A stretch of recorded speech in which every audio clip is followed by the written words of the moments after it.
Почитувани гледачи, добар ден. Што е колоректален карцином? Колку пациенти годишно заболуваат, а колку умираат? Колку има заболени во Македонија? Статистиката вели дека на светско ниво годишно околу 2 милиони пациенти заболуваат од колоректален карцином. Во Македонија бројката е значително помала. Што се треба да се направи? Кои се симптомите и кога е вистинското време да се поиде на лекар? Утрово одговори бараме од доктор Тони Јосифовски, шеф на одделот за хирургија во приватната болница Џибадем Систина. Докторе, добар ден. Добар ден. Ви благодарам најпрво што ја прифативте поканата од Слободен печат. Најавив дел од темата, меѓутоа, ајде најпрво за Денот на здравието што беше вчера. Вашата болница направи 15 години од постоење. Што се случуваше во вашиот оддел, односно како растеше хирургијата во Џибадем Систина? Благодарам за поканата, поздрав до целиот ваш аудиториум. Денеска ми е, поготово вчера, баш многу драго што сум дел од она првична екипа која што пред 15 години смогна сили. И со едни големи амбиции да влезе во една нова приказна, која што после 15 години гледаме дека е успешна. Приказна во која што сите бевме со посебен мотив да нешто успееме, да постигнеме, нешто што значи болница од светско реномиран карактер. Почетоците, као кај секој почетоци, не да кажам беа тешки, меѓутоа беа малку неизвестни. Така. Почнавме со мала бројка на доктори, со мала бројка на персонал средномедицински, меѓутоа после неколку месеци таа бројка почна да расти, годините што идеа, што следеа, практички се формираше еден солиден тим од хирурзи. Сите дејности во хирургијата во болницава ги имаме. Во тој дел се вклучи и делот за орална хирургија, така да сега сме концепирана болница која што има на располагање преку 260 кревети, 8 операциони сали и можноста за да се работи во таа болница е навистина задоволство. Во најавата кажав која ќе биде денешната тема во емисијата колоректалниот карцином. Каква е состојбата во Македонија, бидејќи светската статистика е застрашувачка? Дали воопшто се води таква статистика, бидејќи она што го слушаме секојдневно дека постојано има зголемување на одредени видови карциноми? Да, знаете, кога размислував која тема да биде, секогаш тој колоректален карцином е императив за зборење. Поготово зборењето треба да биде малку и едукација према нашето население. Ако во времето и со одредени маркетиншки емисии, да кажеме, се постигна во однос на скринингот кај, поготово кај женската популација, за скрининг за дојката, за карциномот на грлото на матката, се уште останува табу тема скринингот кај дебелото црево. Статистичките податоци, вие ги кажавте, значи скоро 2 милиона е на годишно ниво, скоро милион од пациентите, на жалост, истата година починуваат. Кај нас бројката е некаде од прилика, ако земе, ние реално немаме солидна статистика последните 20 на години да може да збориме. Процентот во овој момент, односно инциденцата на ново заболени, во Македонија негде се движи околу 30-35 пациенти, ново заболени, ново откриена болест на 100.000 население. Сега, таа болест е бројка која што, на жалост, е голема. Преку 600 или 700 пациенти на годишно ниво очекуваме да добиеме со новодиагностицирана болест.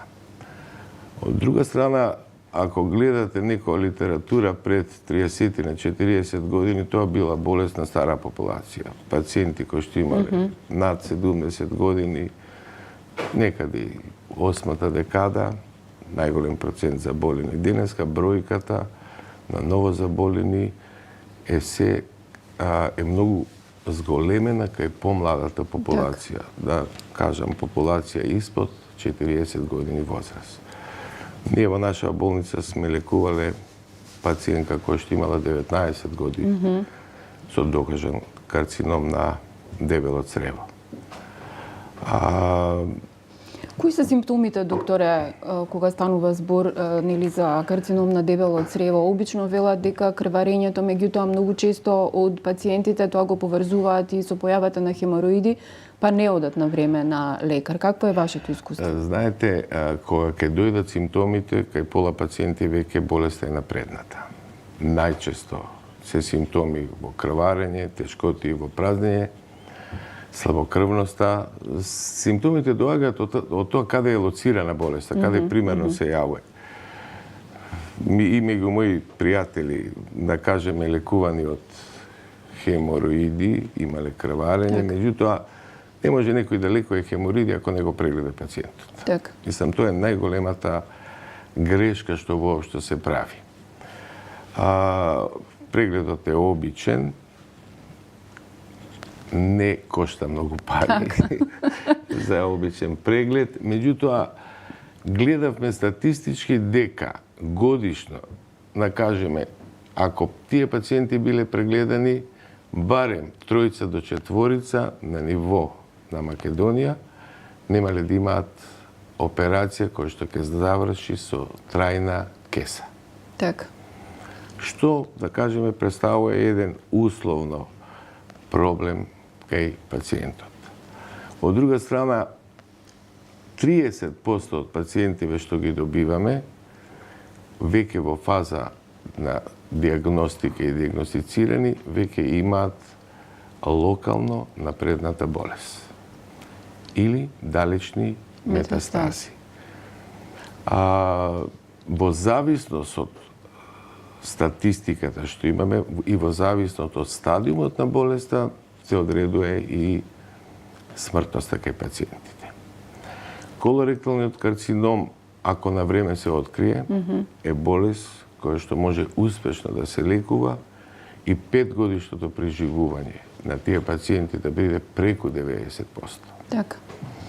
На жалост, тоа кај нас не постои.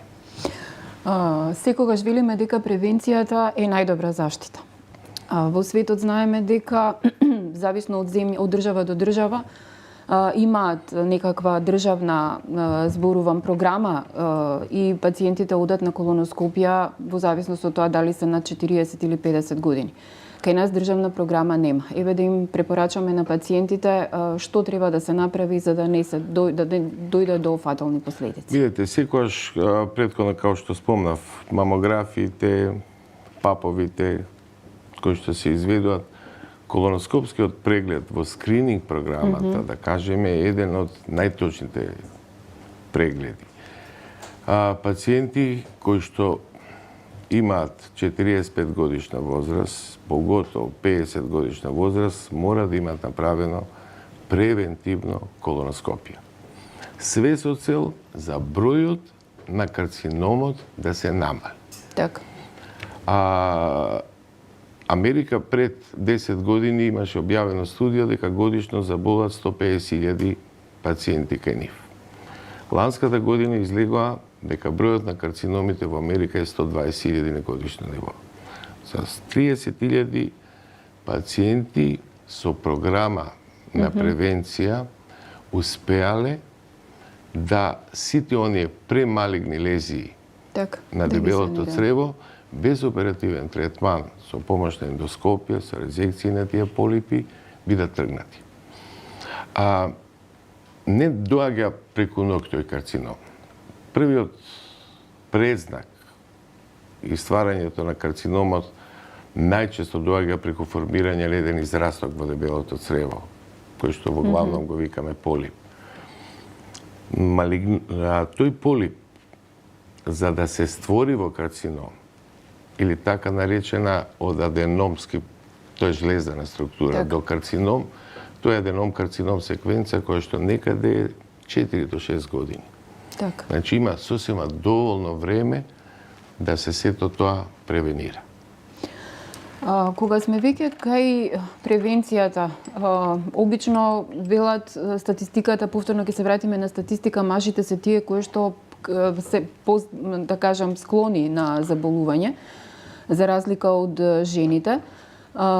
Зошто е, мислам, има ли некакви испитувања зошто е ова вака и кои се причините? Да, односот мажи и жени некаде е скоро 2:1 во појава на болеста. Знаете, факторите на ризик се секогаш, може машката популација е по-немарна околу начинот на исхраната, употребата на алкохолот, употребата на никотинот е воглавно еден од факторите кои што доведуваат до појава. Стресогените фактори, брзиот начин на живење. Денеска гледате, да кажеме, европско развиените земји, процентот, инциденцата е поголем. За сметка на оние посиромашни држави, државите од Медитеранот, се со помала инциденца, употребата на храната. Така. Афричките држави кои што се сиромашни, таму бројката е некаде 5 до 6 пациенти на 100.000 инциденцата, што е драстично мало. Значи, тоа насочува дека типот на храната, живењето, стресот, секако се едни од факторите кои што допринесуваат до самата болест. Кога сме кај оперативниот зафат, зависно од тоа каде е стациониран карциномот на дебело црево, може да се случи или да биде изваден дел од дебелото црево, меѓутоа доколку е на друго место, голем дел од пациентите завршуваат со колостома. Ајде малку околу самиот оперативен зафат, колку трае самата операција, опоравувањето после тоа и постоперативното заздравување. Значи, хируршкото лекување на карциномот на дебелото црево представува златен стандард во лекување. Типот на операцијата зависи од локацијата на самата болест.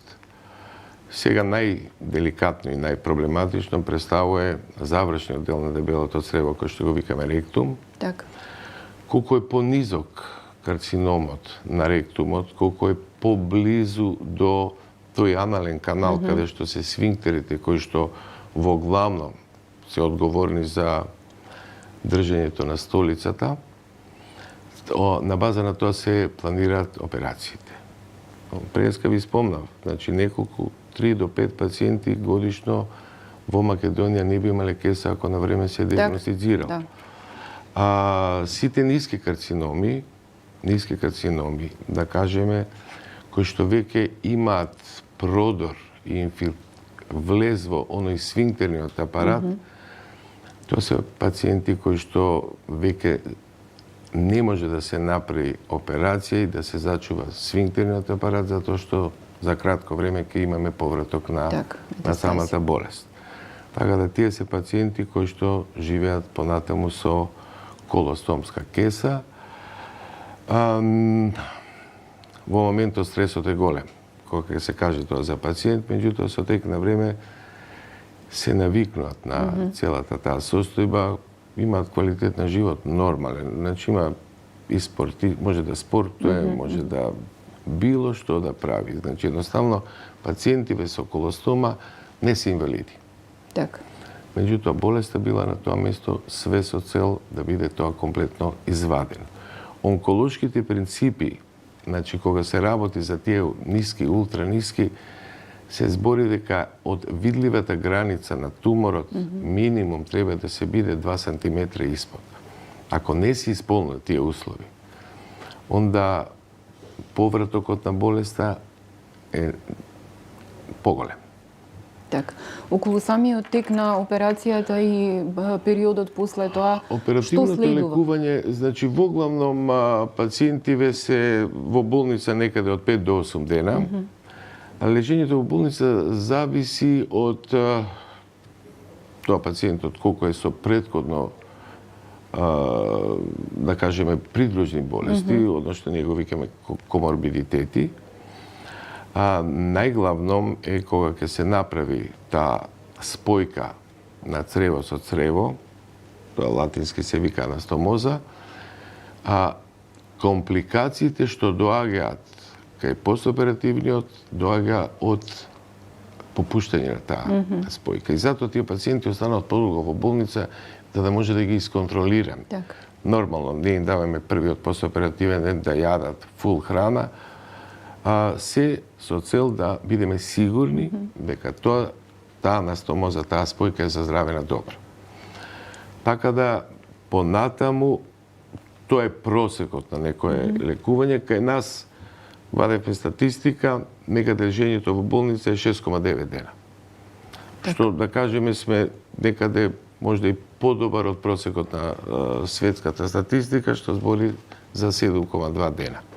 Све со цел да имаме поголем комодитет, пациентите да идат побрзо дома, меѓутоа да бидат безбедни. Така. Тоа е. Колкав е степенот на преживување од откривање или оперативен запад и на крај во првите 5 години и за колку време можно е да се врати карциномот? Значи, околу 30% од пациентиве што ги имаме со докажана болест веќе имаат далечни метастази. Во главном и тие пациенти не значи дека и таа група е изгубена група. Значи, некад правиме синхрони операции, ако има промени по црниот дроб, во исти акт да се работи операција на дебело црево, да се работи операција на промените во црниот дроб. Тие пациенти се подложни понатаму на таа дополнителна терапија. Ние во оделот и во болницава имаме солидна патологија која што покрај оној стандарден модел на одредување на проширеноста на болеста се прават дополнителни анализи, тоа се имунохистохемиски и молекуларни анализи, испитување на генетиката за додефинирање и за можност за одредување на така наречена персонализирана терапија кај секој пациент. Значи, со тој начин можноста за преживување, можноста за да условно биде пациентот у ремисија долго време и да после 5 години биде без болест, станува процентуално поголема. Така. Најчесто некаде болеста знае од прилика 35 до 45% од пациентите да завршат фатално во првите 5 години. Меѓутоа, пак ќе ви кажам, тоа зависи од стадиумот на болеста во која што е откриена. Ако е пациент откриен во стадиум на болест 1, самата операција значи комплетно излекување. Кај нив практички не очекуваме во наредните години да има повраток на болест.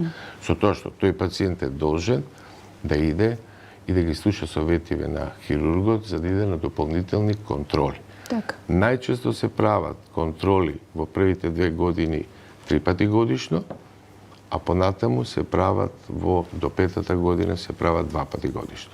Така.